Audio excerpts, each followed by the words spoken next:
আসসালামু আলাইকুম ওয়া রাহমাতুল্লাহি ওয়া বারাকাতুহু। আলহামদুলিল্লাহ, আলহামদুলিল্লাহ, আলহামদুলিল্লাহ। সমস্ত প্রশংসার মালিক একমাত্র আল্লাহ তাআলা, যিনি আমাদেরকে আল্লাহ পাকের বরত্বের কথা বলার তৌফিক দান করেছেন এবং আল্লাহ জাল্লা শানুর কথা শোনার তৌফিক দান করেছেন। জুবাইর ভাই বলে এক ভাই বলছেন যে আল্লাহর কথা বলা শোনার ভিতরে আল্লাহ হেদায়েত লুকাইতে রেখেছেন। বুজুর্গ বাংলাদেশের ভিতরে জিম্মাদার কাকরাইল মুরব্বী সবগুজারি পয়েন্টে বলছিলেন দাওয়াত ও তাবলীগের মেহনতের একজন ওলামায়ে কেরাম হাফেজ। সেই জন্য ভাই এইখান থেকেই বলা যে আমরা আল্লাহর কথা বললে শুনলে আল্লাহ জাল্লা শানু আমাদের ইমানকে বাড়িয়ে দেবেন, হেদায়েত আসবেন। আলহামদুলিল্লাহ ভাই, আপনি অনুপরিমাণ সৎকর্ম করলেও আল্লাহ তা দেখাবে, আপনি অনুপরিমাণ অসৎকর্ম করলেও আল্লাহ তা দেখাবে। আল্লাহ জাল্লা শানু কুরআন পাকের আয়াতে বলতেছেন, তোমাদের মধ্যে যেসব মঙ্গল আসে তা আল্লাহর পক্ষ থেকে আসে, তোমাদের কোনো কৃতিত্ব নাই। আর তোমাদের মধ্যে যেসব বিপদ আসে তা তোমাদের পাপের কারণে আসে। আল্লাহ মুইজ্জু, আল্লাহ মুজিল্লু, আল্লাহ মর্যাদা দানকারী, আল্লাহ জিল্লত দানকারী। আল্লাহ জাল্লা শানু ইজ্জতের নকশের ভিতরে বেইজ্জিত করেন আর বেইজ্জিতের নকশের ভিতরে ইজ্জত দান করেন। আলহামদুলিল্লাহ, আলহামদুলিল্লাহ। পরের নিঃশ্বাসটা আমরা নাও পাইতে পারি, প্রতিটা নিঃশ্বাসে আমরা আল্লাহ তাআলাকে ডাকতে পারি, প্রতিটা মুহূর্তে আল্লাহ পাককে আমরা ভাবতে পারি, প্রতিটা বলছে যে অন্তর দ্বারা আল্লাহ তাআলাকে দেখতে পারি, সাধনা করতে পারি, ধ্যান করতে পারি।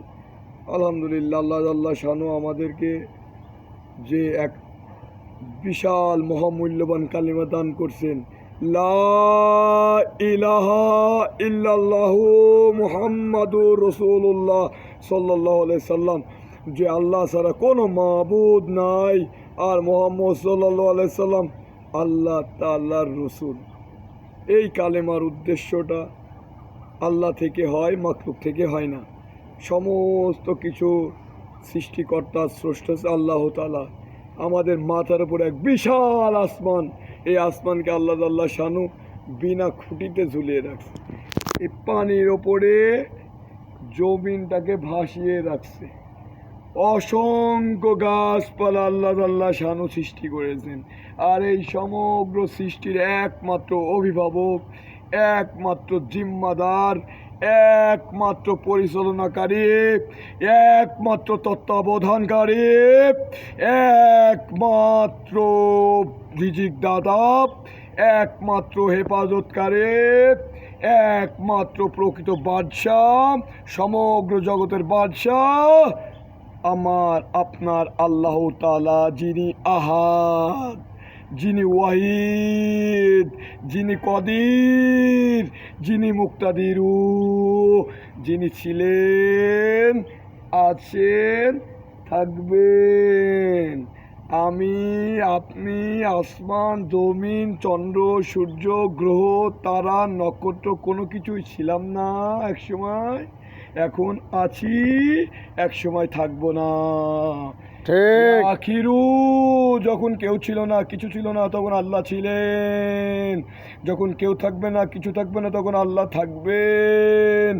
এজন্য ভাই, আমরা যখন ঈমান এনেছি, যখনই মসজিদ থেকে মুয়াজ্জিন আজান দেবে, আল্লাহু আকবার, আল্লাহু আকবার, আল্লাহু আকবার, আল্লাহু আকবার, সমস্ত ব্যস্ততাকে শূন্য মনে করে, জিরো মনে করে, খুশি খুশি মনে মসজিদের দিকে আমরা কদম অগ্রসর হব। আমাদের জীবনের পাসওয়ার্ড 24434। ফজরের 2 রাকাত ফরজ নামাজ, জোহরের 4 রাকাত ফরজ নামাজ, আসরের 4 রাকাত ফরজ নামাজ, মাগরিবের 3 রাকাত ফরজ নামাজ, এশার নামাজের 4 রাকাত ফরজ নামাজ। 24434 ইয়া জুল জালালি ওয়াল ইকরাম। মুসলমান অমুসলিম ডিফারেন্স। মুসলমান আর কাফেরের পার্থক্য হইল নামাজ। নামাজ আছে, দিন আছে, নাম কি? ইমাম। ইমাম নাম কি? নাম কি? ইব্রাহিম। নাম কি? মনির। এই বেটাপ বেটাপ, যে ব্যক্তি ফজরের নামাজ পড়ে তার ইমানের ঝান্ডা থাকে। যে ব্যক্তি ফজরের নামাজ পড়ে না, শয়তানের ঝান্ডা থাকে। শয়তানের ঝান্ডা নিয়ে তুমি এসেছো। ইয়া বাসিরু, আল্লাহ পাক সর্ববিষয় দর্শনকারী। ইয়া হাকাম ও আল্লাহ অটল ফয়সাল্লাহকারী। যে ব্যক্তি মনে মনে আল্লাহকে স্মরণ করে, আল্লাহ জাল্লা শানু তাকে মনে মনে স্মরণ করে। যে ব্যক্তি কোনো মজলিসে স্মরণ করে, আল্লাহ জাল্লা এর থেকে উত্তম মজলিস ফেরেশতাদের মজলিসে স্মরণ করে। জন্য মেরি ভাই, দোস্ত, বুজুর্গ, জানা এলেমের ওপর আমল করলে অজান এলেম দান করেন। এজন্য আমাদের ফরজ নামাজের পরে বলছে যে দাওয়াতের কাজে বের হয়ে যাওয়া। এক সকাল এক বিকাল দাওয়াতের আমল করলে দুনিয়া এবং দুনিয়ার মধ্যে যা কিছু আছে তার থেকে উত্তম নেক আমলের সোয়াব তার আমল নামায় দান করবেন। চলে বলে কলা কৌশলে একটা আয়াত জানা থাকলে অপরের কাছে পৌঁছে দাও। আল্লাহ আল্লাহ শাহানু কোরআন পাকের আয়াতে বলছে, তোমরাই শ্রেষ্ঠ উম্মত, তোমাদেরকে সৃষ্টি করা হয়েছে মানুষের কল্যাণের জন্য। তোমরা সৎ কাজে আদেশ করো, অসৎ কাজে নিষেধ করো। দিন কাকে বলে? এই হুজুর, এই হাফেজ, এই আলেম, এই বুজুর্গ দিন কাকে বলে বলো? দিন কাকে বলে বলো? ফরজ, ওয়াজিব, সুন্নত, মুস্তাহাব। ফরজের এহতেমাম করো, সুন্নতের পাবন্দি করো, বেশি বেশি নফল নামাজ পড়ো, নামাজের লাভ ফজিলত জেনে নিজে আমল করো, অপরকে দাওয়াত দাও, দুয়া করো। মুসলমানের মধ্যে বিভাজন কেন? মুসলমানের মধ্যে বিভাজন কেন? মুসলমান তো এক।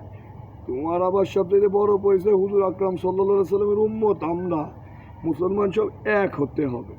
আল্লাহ বলছে তোমরা মুসলমান নয় মৃত্যুবরণ করো না। এক একজন তাল্টে পাল্টে জায়গা খুঁজে পাচ্ছ না। আমি চরমোনাই করি, আমি ফুরফুরা করি, আমি জামাত ইসলাম করি, আমি আওয়ামী লীগ করি, আমি বিএনপি করি, আমি এইটা করি, ওইটা করি। এই মানুষ না অমানুষ? হ্যাঁ,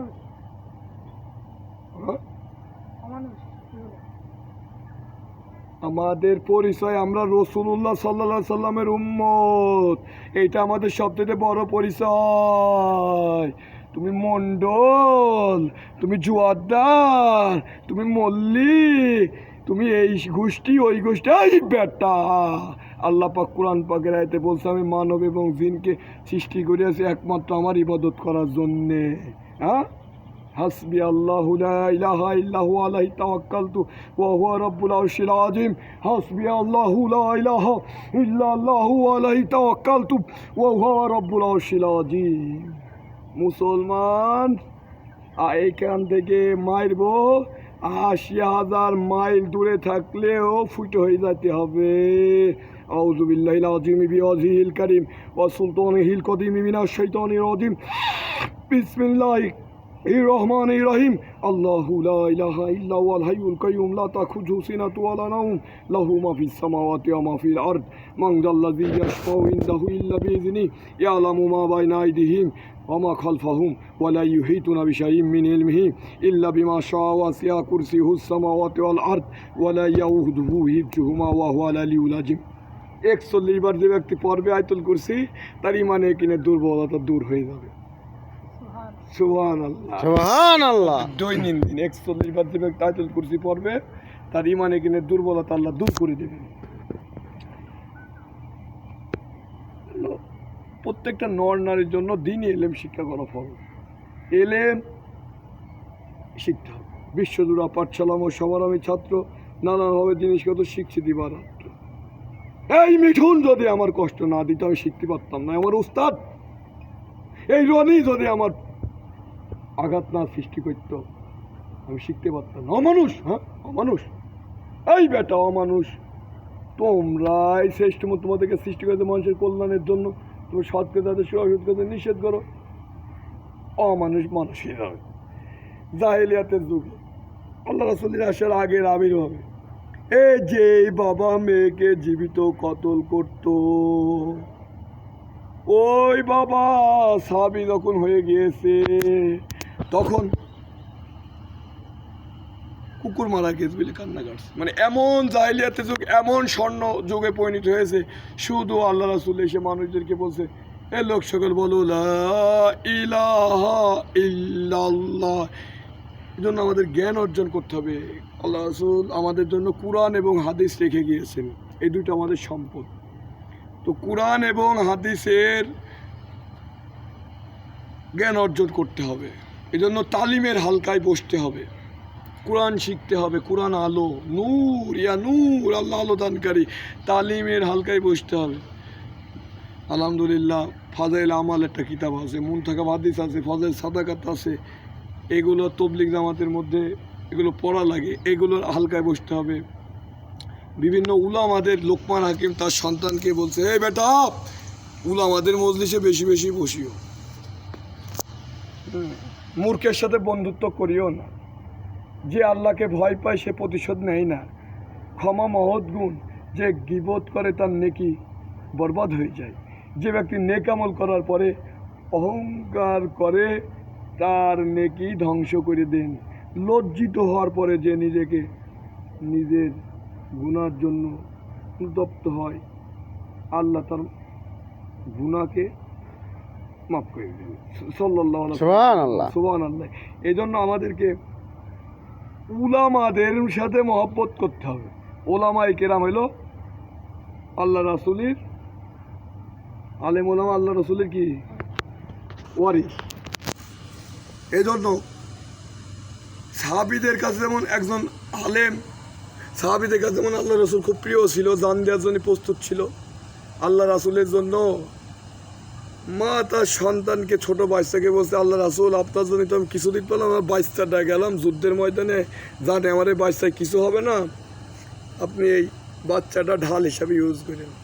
এই রক্তমাখা দিন আমরা তাদের কুরবানি মানামানি চোখের পানির কারণে আজকে আমরা খুব প্যান্ট শার্ট পরে ঘুরে বেড়াচ্ছ, খুব রিল্যাক্সের মধ্যে। ঠিক আছে, মুসলমান দায়ী ফরজ দুইটা, কয়টা দায়ী ফরজ? কয়টা? দুইটা। ইমানি হালতে থাকা, সতর ঢাকা।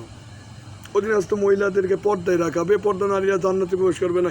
এই মা, এই বোন, এই আত্মীয় স্বজন, এই স্ত্রী মৌতের পরে আমি আমার নামাজের দ্বারা, রোজার দ্বারা, হজের দ্বারা, জাকাতের দ্বারা, আমার ইমানের দ্বারা জান্নাতি হয়ে গেছি। অথচ এরা অ্যাপ্লিকেশন করবে, আমার বড় ভাই, এই আমার এই স্বামী, এই আমার বাবা, এরা আমার দিন শিক্ষা দেয়নি। এই জন্য খুব সাবধান, অধীনস্থ মহিলাদেরকে পর্দায় রাখার চেষ্টা করা।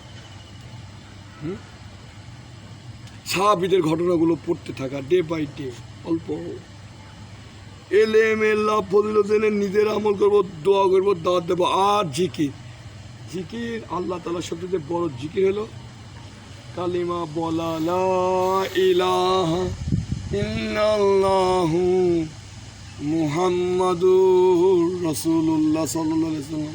হ্যাঁ, এজন্য আমরা জিকির করব, আমরা একটা মুসলিম করব, সৈনিক করব, তবলিগ করব তো ইনশাআল্লাহ। এবং আল্লাহ তাআলা কোরআন পাকের আয়াতে বলতেছেন, জামানার কসম, সমস্ত লোক ধ্বংসের মধ্যে রয়েছে, ক্ষতির মধ্যে রয়েছে, কিন্তু ওই সকল লোক ব্যতীত যারা ঈমান আনিয়াছে, নেক আমল করেছে, হকের উপর নিজেকে সবর করে, সবর উপর নিজেকে সূরা হাসর। এই ঈমান, আমল, হক কথা বলতে ট্রেনিং দরকার সব কিছু। দেশের একজন কর্নেল, একজন মেজর, একজন সোলজার, একজন ডিআইজি, পুলিশ, তারা দেশের সরকারি সৈন্য, তাদের একটা নির্দিষ্ট পরীক্ষার ট্রেনিং দেওয়া লাগে, আর্মিদের ট্রেনিং দেওয়া লাগে, এ লাগে। কিন্তু আল্লাহ দলই বিজয়ী থাকবে। আল্লাহর দল কারা?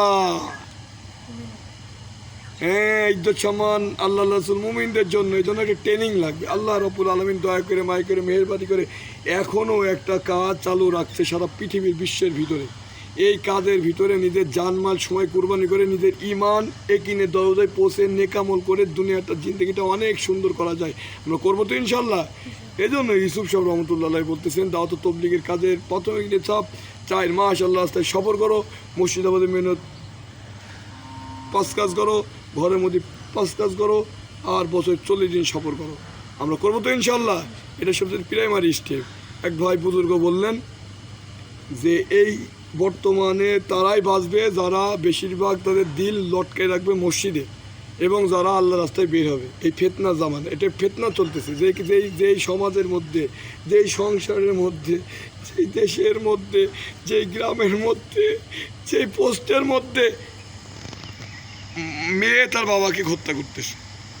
সাভারের ঘটনা, হ্যাঁ, ভাই তার বোনকে ধর্ষণের চেষ্টা করতেছে। বলো নাউজুবিল্লাহ, নাউজুবিল্লাহ, আস্তাগফিরুল্লাহ।